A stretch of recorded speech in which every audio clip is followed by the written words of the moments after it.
It began with a sound.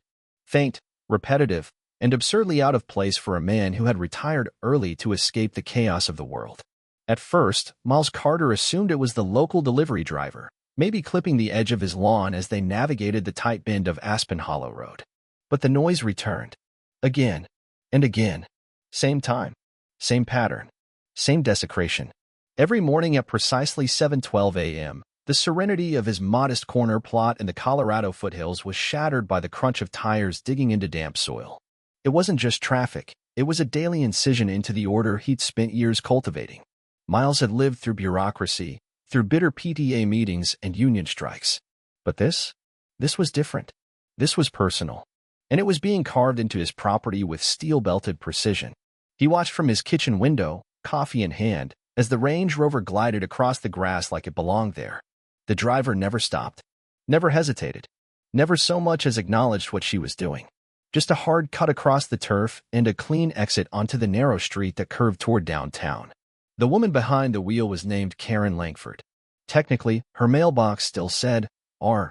Langford from her late husband, but no one in the neighborhood ever used that name. Everyone knew who she was. Bleached platinum bob, sunglasses large enough to double as riot shields, and a posture so rigid it looked like she'd been cast in granite. She was the kind of woman who didn't ask for permission or forgiveness. Just compliance. Unquestioning, immediate, and total. Miles had crossed her path once before briefly during the town's fall cleanup drive. She had arrived in heels, barked at the volunteer teens for stacking compost bags unevenly, and left in a huff when someone offered her a rake. He remembered thinking she had the energy of someone used to being in charge without the actual burden of responsibility. He didn't expect her to become his morning tormentor. The first week, he gave her the benefit of the doubt. Maybe she was avoiding a dead tree stump. Maybe her driveway had construction. But by the end of week 2, when her tires had etched a near-perfect crescent into the corner of his lawn, he realized she wasn't avoiding anything she was entitled. Miles wasn't a confrontational man by nature. He had grown up with rules and routine, which meant his first instinct was to document. Quietly. Without drama. So he purchased a motion sensor camera disguised as a decorative rock, something subtle enough to blend in, but functional enough to catch a license plate. On the third day, the footage was undeniable. There she was, Karen Langford, turning from her driveway 2 houses down, accelerating forward, and slicing through his yard with the audacity of a land surveyor redrawing property lines. She didn't even check her mirrors. Her car's bumper caught the reflection of the morning sun, a metal smirk of inevitability. That evening, Miles approached her as she unloaded her groceries. He kept his tone calm. "Karen," he said, nodding politely, "I believe your car's been crossing into my lawn each morning. Would appreciate it if you could use the road." She didn't even turn fully to face him. "It's just grass, Miles," she replied, emphasizing his name like an insult. "Don't be so precious." Then she added, almost as a punchline, "Maybe if it was landscaped properly, I wouldn't have to." And with that, she entered her home, not a care in the world. Miles stood there, jaw set, heartbeat slow. He said nothing.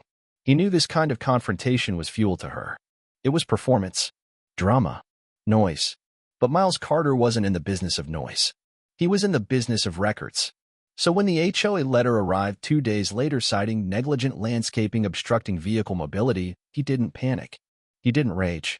He took out a folder, started a new tab in his spreadsheet labeled Incident Log, Langford. He filed the complaint, the letter, and a printout of the camera footage into a binder. Then he called the HOA hotline and requested a copy of their bylaws. The voice on the other end was chipper, too chipper, the kind that had clearly rehearsed their cheerful indifference. "Well, technically," they said, "the first 10 feet from the curb are subject to HOA aesthetic regulation, but not traffic access," Miles clarified. A pause. Then, not explicitly. That's how it always started. The gray area. The weaponization of ambiguity. Miles hung up and stared out the window. The tire marks were deepening now. Like claw marks. Like warnings. He didn't pave over them. He didn't recede or disguise the damage. No, he left them. Like crime scene chalk. Because he knew people like Karen, people who operate with impunity, rarely stop until there's resistance.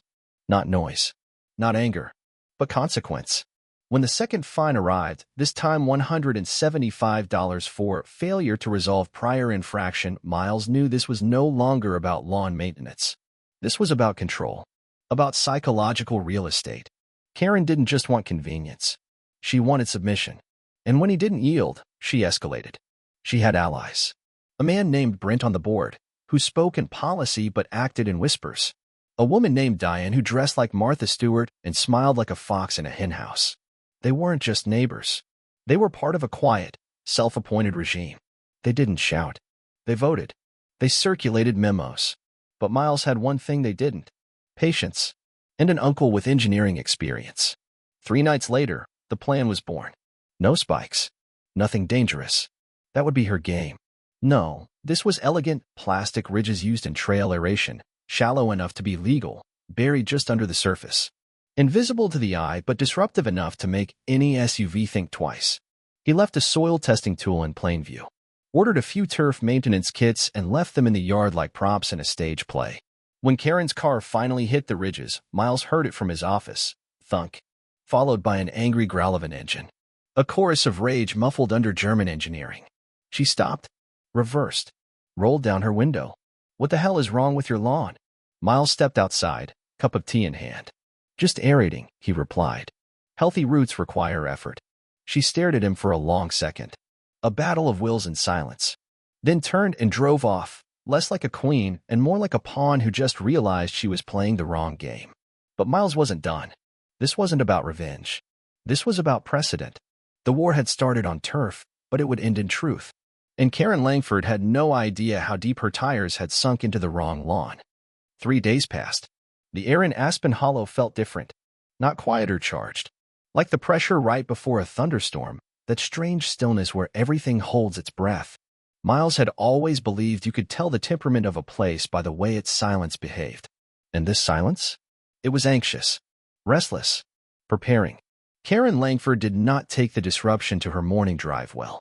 The very next morning, she filed a new complaint. Intentional modification of landscape infrastructure resulting in vehicular hazard. That was the phrase she used. As if the corner of his private lawn was suddenly a highway. As if her choice to commit trespass became Miles' obligation to accommodate. But Miles wasn't startled. He was thrilled. She had taken the bait. He emailed back a full response to the HOA board, attaching diagrams, product descriptions, and a soil drainage compliance report.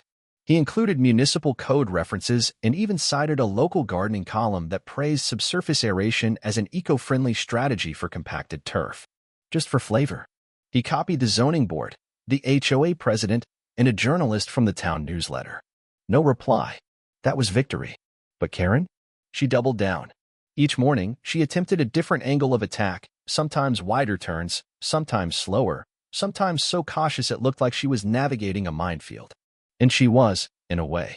The ridges beneath the grass had turned her shortcut into a mechanical purgatory. And yet, she didn't stop. Because people like Karen never stop. They can't. To stop is to lose. And loss is unacceptable. The Range Rover started making noises. Squeaks. Shudders. A rhythmic metallic rattle that echoed faintly through the neighborhood like a dog shaking off rain. Miles watched from the window with a stillness that bordered on zen. Then, one early morning, a sound broke through the quiet like a drumbeat of divine justice. Screech, thump. She'd clipped his mailbox. A clean hit. Aluminum on chrome.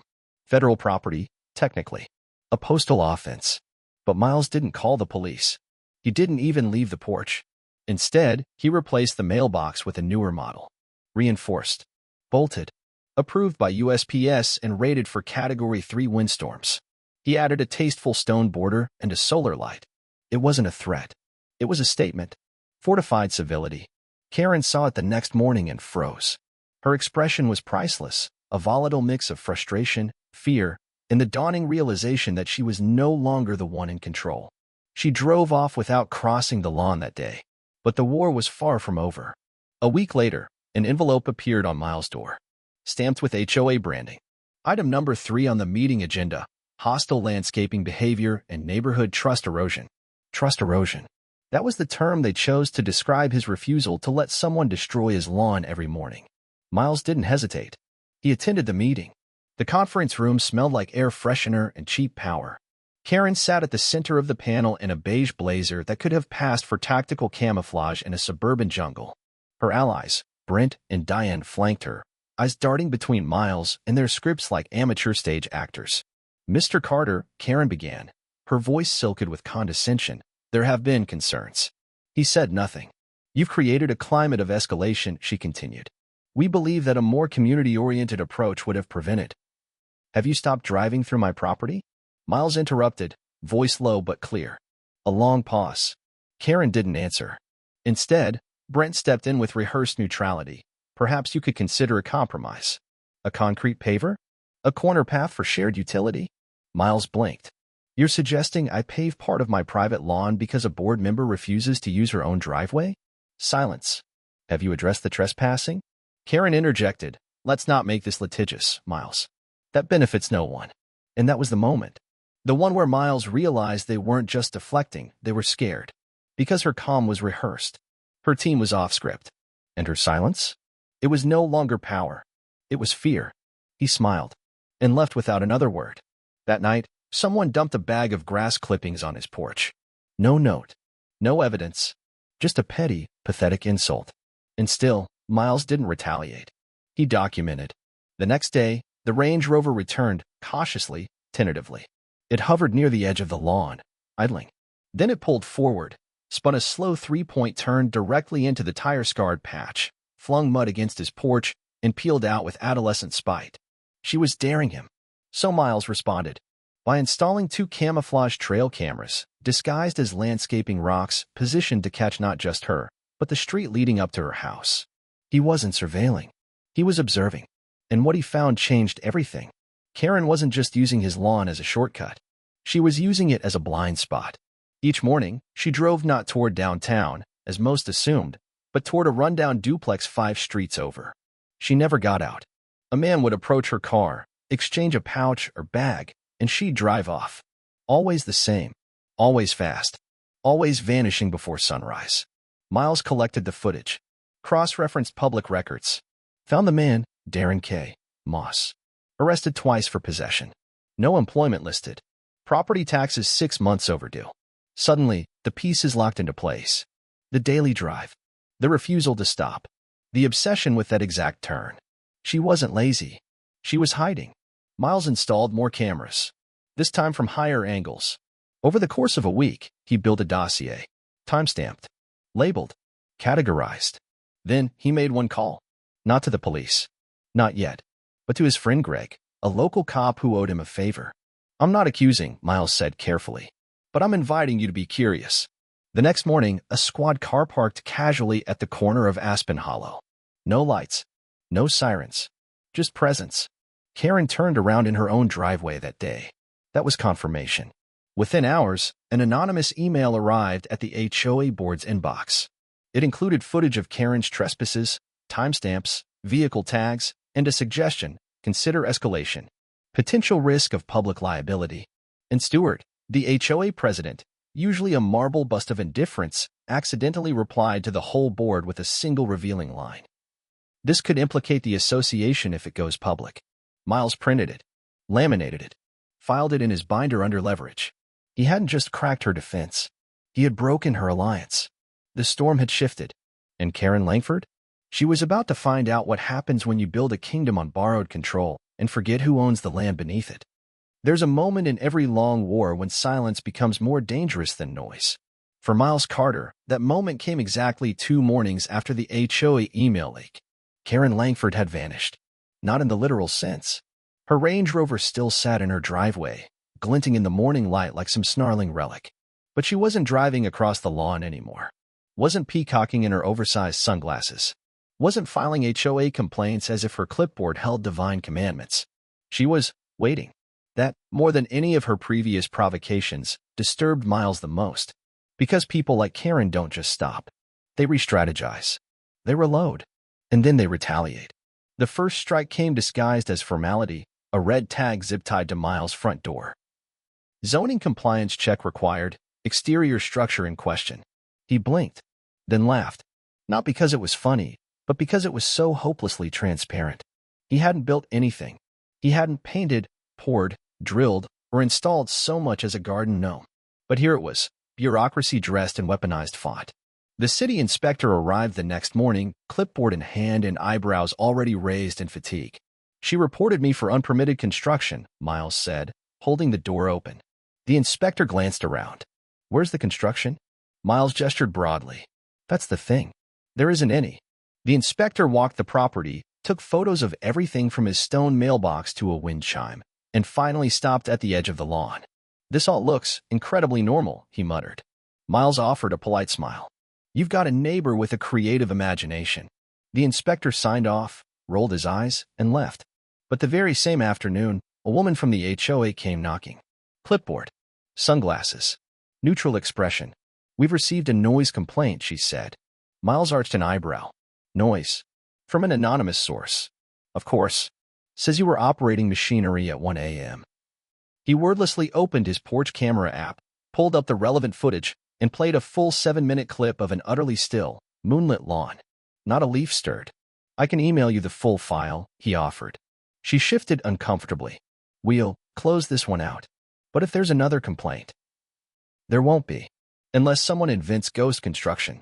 She left without another word. But Karen wasn't finished. 2 days later, the neighborhood found flyers taped to their mailboxes, bright yellow, screaming capitals. Is our neighborhood still safe?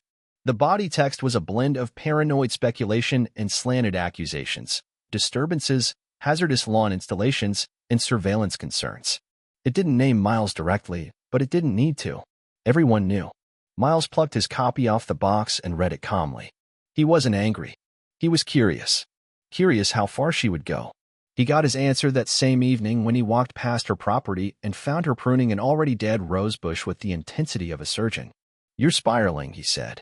Karen didn't look up. I'm protecting the neighborhood. From what? Accountability? She dropped the clippers. From you. You're obsessive. You're aggressive. You're trespassing. He took a single step back, hands raised. And you're projecting. She smirked. Enjoy your next fine. It arrived 48 hours later. Violation. Lawn obstruction due to unauthorized decorative item. The item in question? A small, faded Army battalion flag that had belonged to Miles' father. That was the moment something cracked, not in Miles, but in the community. Because he posted a photo of Karen's house that same week, a massive inflatable Halloween spider draped over her porch, so large it obscured the front door. He included it in his appeal, attaching both images side by side. The HOA never responded, not with words. Instead, they announced a community compliance audit. Clipboard crews descended on Aspen Hollow like trench-coated bureaucrats in a dystopian novel. They spent over 10 minutes standing in front of Miles' house, pointing, writing, conferring. He watched from his window, camera ready. The next morning, his trash can was overturned. His mail, partially opened. And a thin, deliberate scratch marked the side of his truck, just shallow enough to avoid insurance fraud, just deep enough to send a message. But it wasn't just him anymore. The Johnsons, retirees across the street, knocked on his door with expressions of quiet resolve. You're not the first, Mr. Johnson said. She fined us for having a wind spinner, his wife added. Then came Danielle, a single mom 2 houses down. She reported me for having a stroller on the porch. Said it was unsightly. More followed. One by one, the veil lifted. Karen's campaign of control wasn't new, just previously unchallenged. And now it had backfired. Because Miles had already sent everything, the videos, the notes, the audio files, the fake compliance letters, to the state HOA regulatory board. With one final entry, Stewart's accidental email. This could implicate the association if it goes public. It had gone public. Karen just didn't know it yet. Or maybe she did.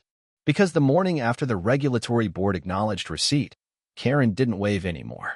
Didn't rev her engine. Didn't even look up as she backed out of her driveway. She took the long route.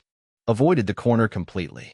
Miles watched from his porch, coffee in hand, watching her avoidance grow into a ritual of shame. But silence wasn't surrender. Karen struck again. A new letter appeared on his door, printed on HOA letterhead, signed with initials, citing a violation for retaliatory landscaping aggression. The problem? Stewart had resigned 3 days prior. The signature was his. The date wasn't. Miles didn't react. Not immediately. He forwarded the letter to Elliot Drake, his attorney and private property rights specialist. Elliot passed it along to a forensic document analyst. 3 days later, the results were in. Forged. Sloppy. Criminal. But the next move wasn't legal. Not yet. Because Karen didn't just forge a document. She dug up his lawn. Literally. Miles came home to find 3 neat squares of sod removed from the corner, the exact patch where her tires used to pass. His trail cam caught her in broad daylight, wearing gloves, a gardening visor, and wielding a trowel like a battlefield archaeologist. She even brought a bucket. A plastic bucket. Miles didn't yell. He didn't confront her. He called the non-emergency line. When the officer arrived, Karen was still there, crouched in the dirt, muttering about invasive turf.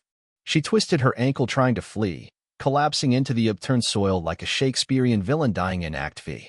"Ma'am," the officer asked, "what exactly are you doing?" "Gardening," she wheezed. "This grass was threatening my alignment." Miles just handed the officer the footage. Karen was served a temporary restraining order the next morning. 10 feet. She couldn't come within 10 feet of his property. And for the first time, the battle wasn't just about lawn. It was about boundary. Legal, emotional, and moral. That weekend, the annual spring stroll took place, an HOA tradition where residents showcased landscaping projects. For 3 years, Karen had won first place. This year, she wasn't nominated. But Miles was. His lawn, restored, polished, professionally reseeded, was a minor marvel. Tasteful uplighting. Clean borders. Decorative rock beds that subtly highlighted the corner she had once ravaged. Neighbors stopped. Complimented. Someone even asked if it was an art piece titled Suburban Resilience. Miles said yes. It was. Karen watched from her window. No guests. No clipboard. Just a ghost behind the glass. And the best part? His lawn now played a motion-activated honk sound anytime someone stepped on the corner, just loud enough to be noticed, not enough to disturb. Karen flinched the first time she triggered it. Miles sipped from his mug, #lawn in order printed in proud white letters, and waved from the porch. She disappeared inside. And that was the last time he saw her in daylight. But the storm wasn't over. Because next came the audit. The audit came with the sharp precision of a scalpel.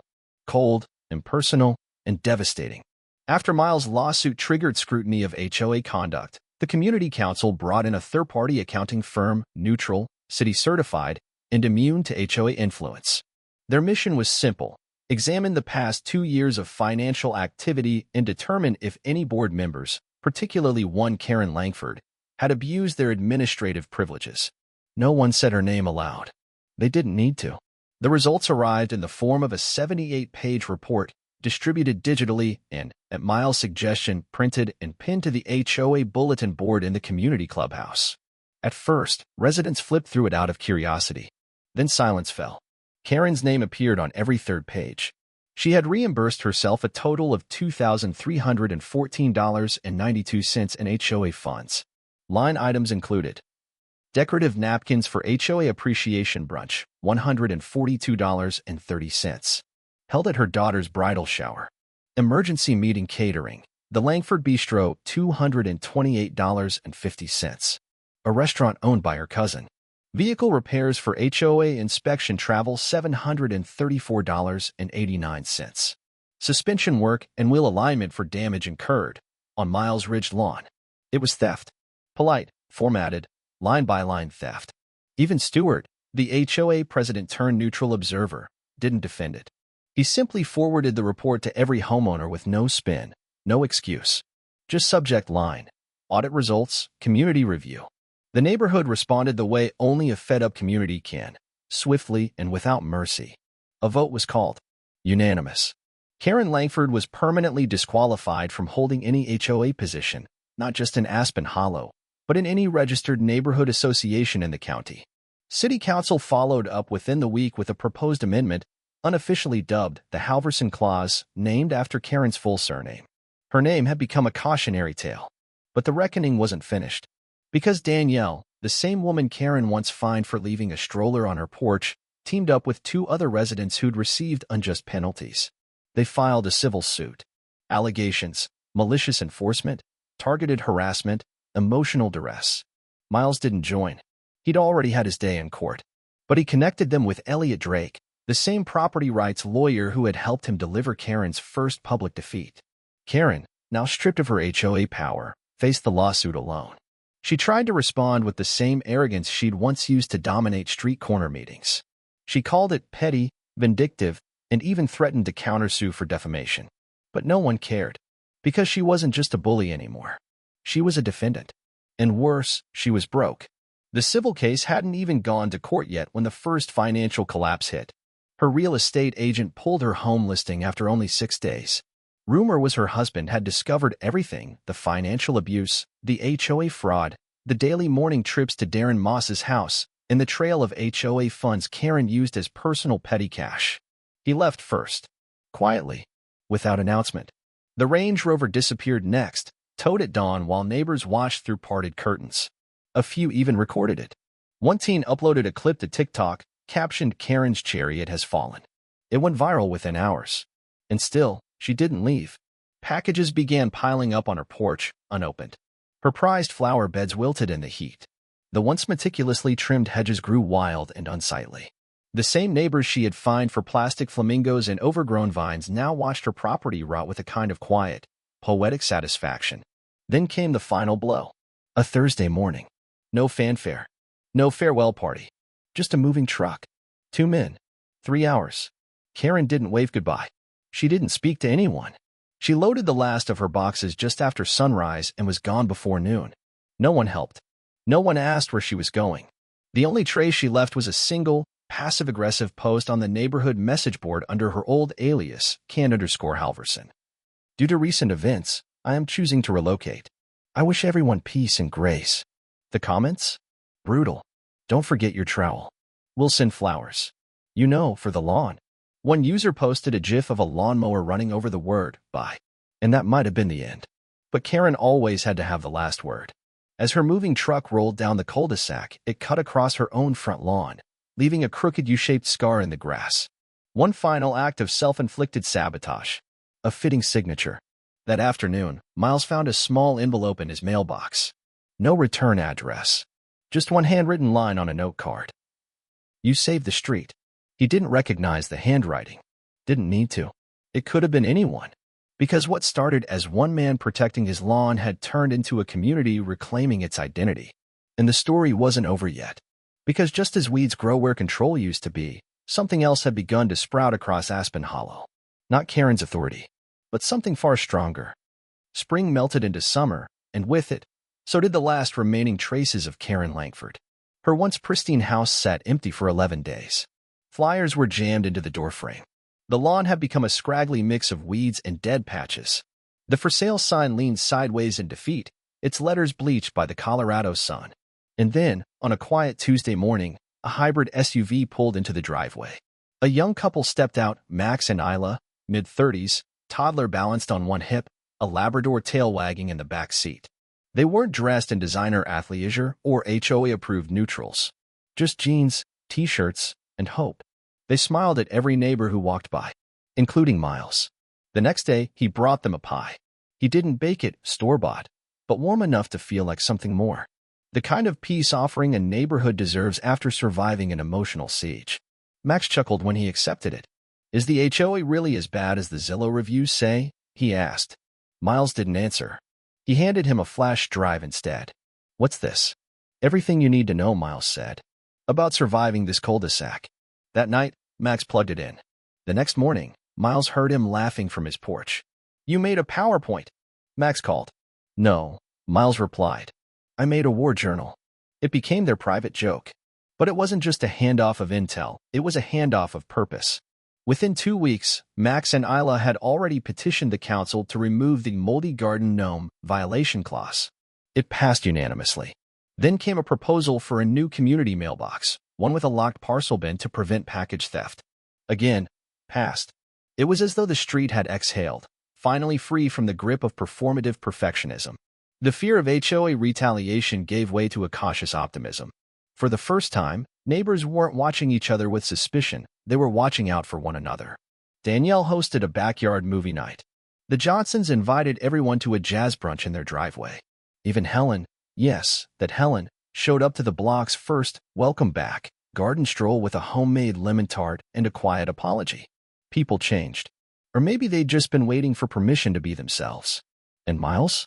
He stood at the edge of his perfectly manicured lawn, the same corner that had once been a battlefield, and watched barefoot children race past. Not one tire mark. Not one rut. Just grass, green, soft, free. Someone asked if the spikes were still there. He smiled. Retired. They had done their job. But Aspen Hollow hadn't just healed. It had grown. And irony, as always, blossomed with a poetic sense of timing. 3 months after Karen's departure, her house sold again. To a landscape architect. No lie. The man showed up in khakis and work boots, clipboard in hand, surveying the property like a sacred excavation site. Within a week, he had stripped every last remnant of Karen's design legacy. Gone were the angular hedges, the wrought iron lions, the colorless rocks. In their place, native wildflowers, pollinator beds, and a winding path made of reclaimed wood chips. Where once Karen had demanded control, the new owner planted diversity, resilience, and balance. The HOA approved it without hesitation. Danielle cried when she saw it. And the new garden? It earned a name. Halverson Hollow. Not to honor Karen, but to bury her nonsense in a bed of daisies and irony so thick it needed irrigation. At the next HOA newsletter drop, a photo of the lush new garden graced the front page. No mention of Karen. No citations. Just a single headline. Turf Wars. Why we're updating property boundaries. It was perfect. Miles finally took down the cameras. Removed the motion sensor horn. He no longer needed them. The lawn was just a lawn again. But for the community, it was more. It was a symbol of what happens when one person stands up. Not with rage, not with violence, but with patience, precision, and the power of truth. Because Karen Langford thought she ruled this neighborhood. She thought control was power.